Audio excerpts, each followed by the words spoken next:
Segundo bloque con la interesante presencia de Ernesto Mechia, profesor titular de Sociología y Metodología de la Investigación Social en la Universidad de Buenos Aires y en la Universidad del Litoral. Ahora sí nos vamos a ir metiendo, Ernesto, en las teorías sociológicas.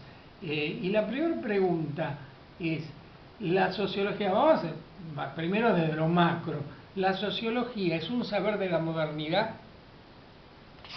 Sí, sin duda.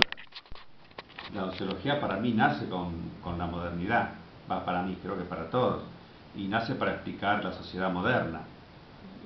Una sociedad con conflictos diferentes a la etapa anterior. Una sociedad con conflictos muy diferentes, con una morfología, si me permitís, muy diferente, con un imaginario muy diferente, digamos, ¿no? Se dice que cuando Dios se retira del mundo y deja al mundo que ande solo, entramos en la etapa de la modernidad, ¿no?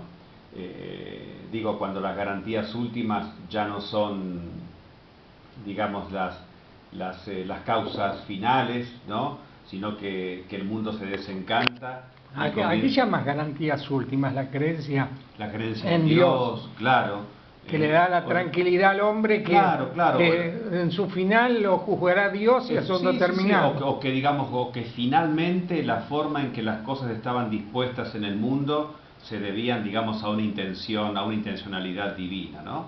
En este sentido, la sociología nace, ¿sí? Con los sueños de la modernidad, que son sueños de autoinstitución, ¿sí? En vez de que Dios funde a la sociedad tiene que fundar a la sociedad. Para mí, el gran sueño de institución que representa el nacimiento de la sociología como ciencia moderna es la utopía de Marx. ¿Sí? Ahí tienes el gran sueño de institución, donde el gran sujeto instituyente iba a ser el proletariado, Y ¿no? aparte de institución de redención de la humanidad. Efectivamente, en la modernidad, ¿sí? El tiempo empieza a mirar hacia adelante, ¿sí? No podía dar mucha precisión en este momento, ¿sí? Pero creo que cuando hablamos de modernidad podemos hablar, no sé si tanto de la utopía, del otro lugar, sino de la ucronía, ¿no? De la alteridad social, pero que estaba volteada hacia adelante, ¿sí? Si nosotros vemos la forma en que argumenta la sociología, ni que hablar la sociología o el pensamiento social, mejor dicho, de Marx, vas a tener esto, ¿no? Es un discurso con una argumentación absolutamente liberacionista / redencionista, como vos decís, pero solamente que decae la clave religiosa, digamos, y aumenta el imaginario de la lucha para la autoinstitución social. Sí, sin duda, en ese sentido, uno piensa que lástima que Marx no tenía toda la razón, porque es un discurso que suena perfecto, redondo, lo único que le faltó fue realizarse en los hechos. Bueno, mira, a Marx efectivamente se le dice o le decimos esto, ¿no es cierto? Pero también, si vemos el discurso de Durkheim, también es absolutamente holista y, ¿cómo dijiste, Raúl? El discurso perfecto. Sí, la perfección de la prosa de Marx, claro, te da lástima Marx que no se realice. Escribía muy bien, además, pero si vos te fijas, el pensamiento de Marx era así como holista, ¿no? Y perfecto. Te fijas el pensamiento de Durkheim, ¿sí? Cuando habla de la transición hacia hacia las sociedades modernas, la solidaridad orgánica, y también vas a ver, digamos, un pensamiento así, digamos, donde parece que tienen a la sociedad con toda su complejidad en sus manos, ¿sí? Y ni que hablar si te vas a un pensamiento de modernidad triunfante posguerra mundial como el Talcott Parsons, vas a ver que hablan de un sistema y también, ¿viste? Aparece como si los sociólogos pudiéramos tener en nuestras manos la complejidad de lo social, lo cual, bueno, es imposible, ¿no? Yo quería detenerme un poquito más en Durkheim, pero ya que hablaste de Talcott Parsons, habría que ver si lo que plantea Talcott Parsons alcanza su máxima realización en los años posteriores a la Segunda Guerra Mundial, en el Estado benefactor, donde se puede realizar una sociedad ordenada y a la vez justa. Creo que se llama Jeffrey Alexander, que escribió un libro, se llama las teorías sociológicas después de la Segunda Guerra Mundial, y dice que Talcott Parsons es el teórico de la modernidad triunfante. Y para él la modernidad triunfante en este caso es efectivamente la que sale después de la Segunda Guerra Mundial, ¿no? Sí. Con los arbitrios, digamos, de un Estado que aparentemente podría, digamos, erigirse en el mega mecanismo, digamos, para que la sociedad pueda funcionar. Si vos ves el proyecto de Parsons de la sociología, es ese. Él tiene un artículo muy impresionante que se llama el realismo analítico, que habla así, y dice cómo la sociología puede ir acumulando, ¿sí? Relaciones entre variables, ¿no? Entonces, ¿qué dice? Que la sociología va a avanzar de esta manera. La sociología necesita estar abierta empíricamente, pero para construir un sistema teórico unificado, cerrado. Es decir, hoy por hoy puedo efectivamente establecer que hay una relación entre la variable A, B, C y D. Eso va al sistema teórico unificado. Pero ¿qué dice Parsons? La sociología tiene que manejar muchas relaciones sistemáticas entre variables, ¿no? Entonces, variable A, B, C, D, E, F, G, H, I. Vos ves como Parsons tiene el gran sueño, ¿no?, de llegar a dominar con la inteligencia sociológica el complejo movimiento de la sociedad. Por eso él hablaba tanto de sistema social como de sistema teórico, ¿sí?, como sistema de teoría sociológica, donde ninguna pieza pudiera quedar suelta, ¿no? Y tratar de que sea una trabazón perfecta de todas las variables. Es impresionante. Ese era el sueño de la sociología como ciencia, pero que efectivamente tenía una relación bastante, digamos, contigua con el sueño que la sociología funcionalista tenía respecto de la sociedad. Perfecto lo que decís, pero yo lo traje a colación porque cuando mencionaste a Durkheim, a mí nunca se me deja de venir la imagen de que hay un Durkheim que es peronista antes de que se conozca el peronismo. ¿Crees que hay una relación profunda entre el pensamiento de Perón y el de Durkheim? Nunca imaginé esta pregunta. Pero si pensás en la división del prefacio a la división del trabajo social, puede ser. Creo que la relación me parece que es evidente. Sí. Yo le decía a los estudiantes porque un cierto titular sacó ese texto de la cursada. Cuando dábamos el texto en la cursada, o una de dos, o Perón se copió de Durkheim o Durkheim se copió de Perón.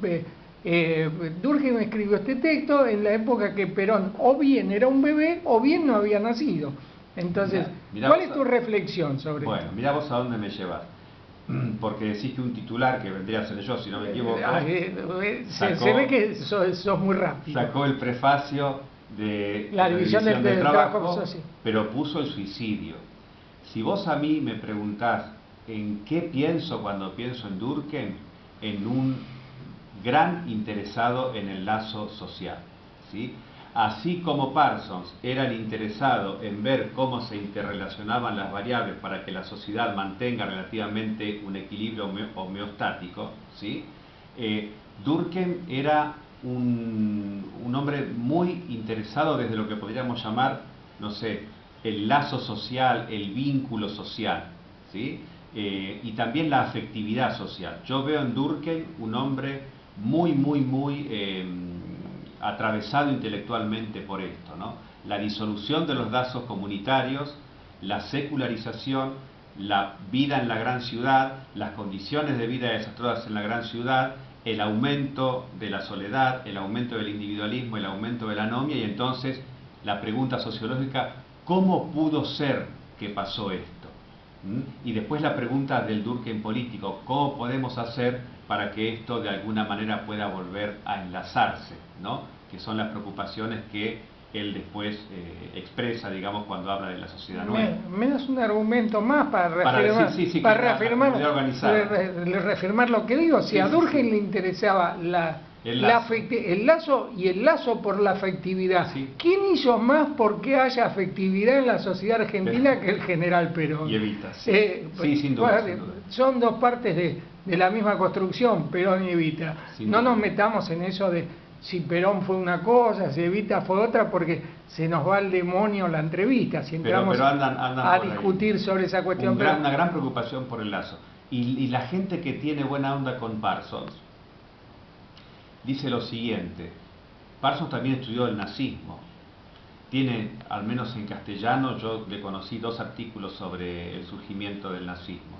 Y dicen que también el interés de Parsons para ver cómo es que podemos llegar a funcionar, ¿sí?, como sociedad, cómo es que pueden llegar a correlacionarse homeostáticamente las variables, parece que tiene, según quienes tienen buena onda con Parsons, origen en la forma dramática en que él fue testigo, digamos, del Holocausto. ¿Cómo fue posible que pasara esto? Parsons estudió un tiempo en Alemania. Hay quienes dicen que su insistencia, digamos, en la homeostasis, en los equilibrios, también son una especie de respuesta sociológica a este gran interrogante sociológico que fue ¿cómo pudo haber pasado esto en relación al nazismo?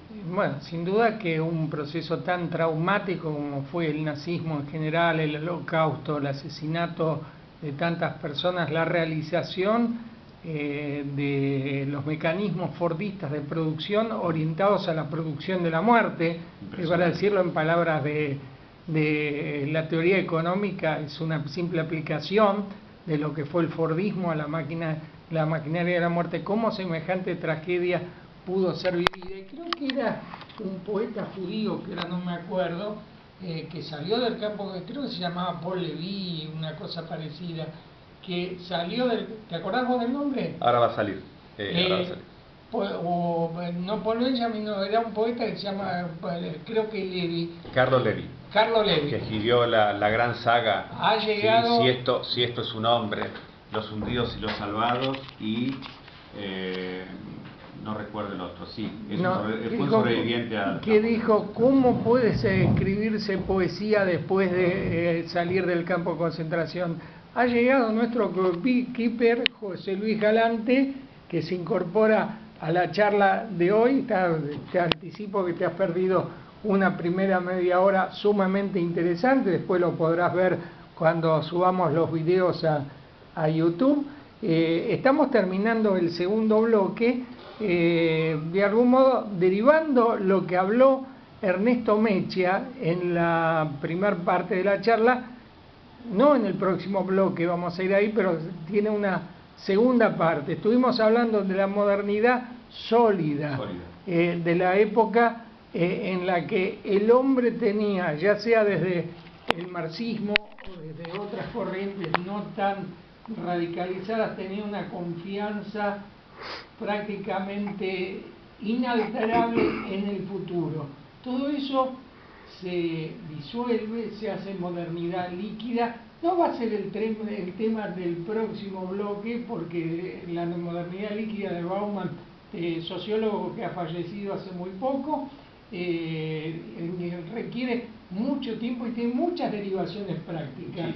Muchísimas derivaciones prácticas. Pero planteamos la cuestión para que después quede contextualizada en el bloque correspondiente. Hay una modernidad sólida y hay una modernidad líquida. O podríamos decir, Raúl, si me permitís, una modernidad naciente, que es sobre la que escribió la primera sociología, Marx, Durkheim y Weber, testigos de esa naciente modernidad. Una modernidad sólida, que es la que sale con el estado de bienestar, y cuando todo eso se derrite, es la modernidad que estamos viviendo nosotros, la posmodernidad o la modernidad líquida, con todas las consecuencias que tiene a nivel subjetivo, ¿no? Que es algo que a mí básicamente me preocupa mucho. Perdón, ¿la modernidad sólida cuándo empieza más o menos, según vos? Es una periodización, digamos. Sí. La modernidad sólida podríamos asociar con el estado de bienestar, ¿sí? Y la modernidad líquida me parece que es un fenómeno en muchos planos de la organización social, discernible a partir de la década del 80 y parece mucho más de los 90, ¿no? Y podría ser que empezó sobre finales ya de los 60, se podría apreciar algunos indicios de que pasamos de la modernidad sólida a la líquida. No sé si estás pensando en alguno en especial. Me parece que más que nada a partir de los años 80, ¿sí? En los procesos es muy difícil decir, a partir de acá empieza y antes había otra cosa, pero me parece que si vamos acumulando, digamos, indicios sociológicos en torno a estas tres configuraciones de la modernidad, el declive del mundo laboral o el declive de la sociedad salarial me parece que, bueno, podemos pensar en todo caso finales de los 70 en adelante. Si me permiten ¿Cómo no? cerrar esta cuestión con una metáfora rockera, la música de los Beatles es una música de la modernidad sólida. Los Beatles tienen un tema que se llama Lucy in the Sky with Diamond, que significa Lucy en el cielo con diamantes, que era el LSD. Aunque sea con falopa, había una creencia en un futuro realmente que merecía ser vivido. En cambio, la modernidad líquida es puro presente. Exactamente, presentismo, sí. Bueno, en el próximo bloque vamos a seguir hablando, pero no quiero que nos larguemos ya a hablar de Bauman, sino que quiero que empecemos a hablar de outsiders para aplicar ese concepto a las bandas de rock como los Redondos de Ricota, que fueron no los Redondos de Ricota, sino el Indio Celores, bueno. en estos últimos días. Después del próximo bloque seguimos hablando con Ernesto Mecha. Una pizzerita por ahí. Ahora te Una gana que no traje. ¿Para qué querés? Porque me despertaste.